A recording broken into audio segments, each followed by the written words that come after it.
S&M, You Hurt the Ones You Love. Written by Gareth Mayers. Performed by Charles Robert Fox. Nighttime Visitor.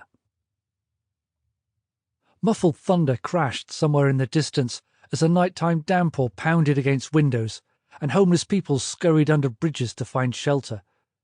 Late-night partiers shielded themselves with umbrellas, jackets, magazines, anything they could find, and the rest of the city slumbered away after a hard day's work, ready to rinse and repeat in the morning. Morgan was merely one of the sleeping masses, worked a late shift and came home sore and aching for his bed. Sprawled on his sheets, he drifted off with the sound of rain in his ears. Until there was a thud from the kitchen window, and then he was up in a flash.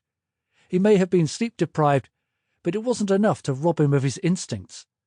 He would have rolled over and gone back to sleep if it were the door, but he lived on the 5th floor.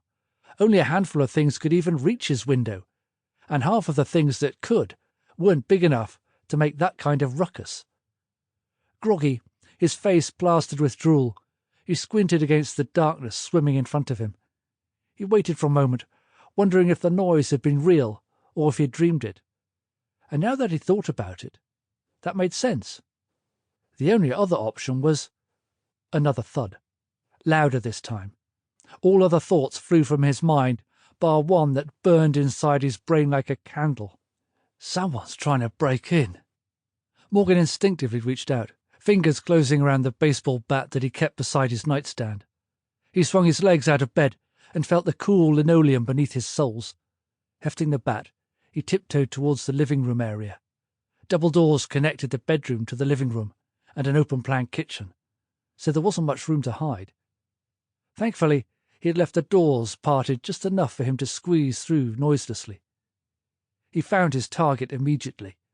The windows were far too grimy to get a good visual, but even in the pitch black, he could make out the unmistakable silhouette of a person crouching on the fire escape. His pulse picked up.